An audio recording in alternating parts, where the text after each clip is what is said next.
En France, une étude menée par l'Institut de sondage Ipsos en 2020 a révélé que 60% des Français se considèrent comme heureux, mais 30% affirment qu'ils aimeraient être plus heureux. Avec la modernité, la quête du bonheur est devenue le Graal ultime dans notre société. Tandis que les valeurs individuelles, comme le bonheur personnel, ont pris le pas sur les valeurs communautaires ou traditionnelles, les philosophes des Lumières ont mis l'accent sur l'idée que la recherche du bonheur était un droit naturel. Mais est-il réellement possible de chercher à être heureux? Cette quête n'est-elle pas une poursuite potentiellement vaine, parfois même source de souffrance?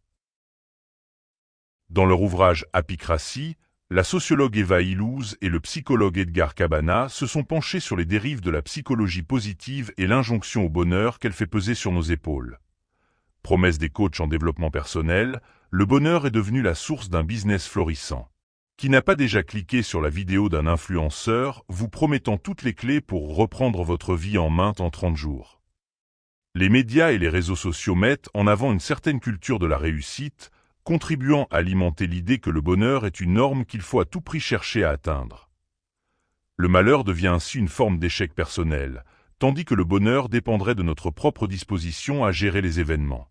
C'est ainsi que la tristesse générée par un deuil est désormais considérée comme un état pathologique aux États-Unis, nécessitant un traitement médicamenteux, et non plus comme une souffrance normale devant être acceptée.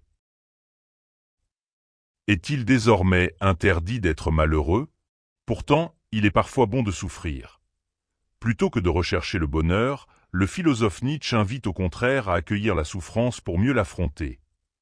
Il incite à ne pas négliger les vertus de l'épreuve, qui peut être formatrice. La confrontation avec l'adversité fait de nous des personnes plus profondes, plus matures, et ouvre à une joie plus authentique, qui ne se confond pas avec le simple plaisir ou la satisfaction. Selon Freud, les désirs refoulés, traumatismes et mécanismes de défense peuvent d'ailleurs saboter tous nos efforts de tenter de voir le monde avec des lunettes roses, rendant la poursuite du bonheur illusoire. Plutôt que de tenter de refouler notre colère ou notre tristesse, accepter les émotions négatives permet une meilleure résilience. L'injonction au bonheur dans notre société est devenue telle que certains en viennent à parler de « tyrannie du bonheur ». Or, cette quête peut s'avérer contre-productive. La psychologie contemporaine montre que rechercher le bonheur à tout prix peut générer du stress ou accentuer le mal-être, par effet de comparaison sociale ou d'injonction à la réussite affective et professionnelle.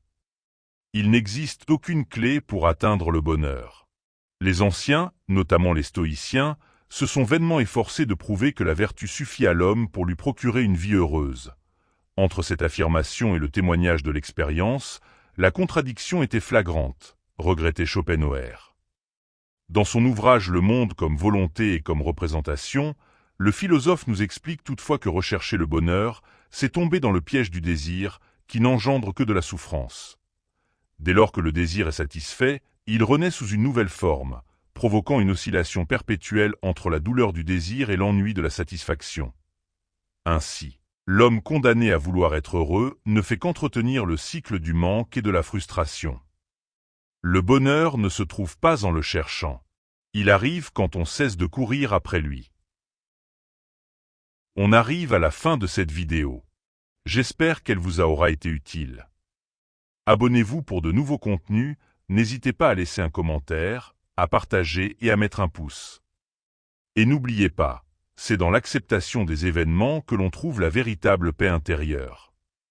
À bientôt pour une nouvelle vidéo.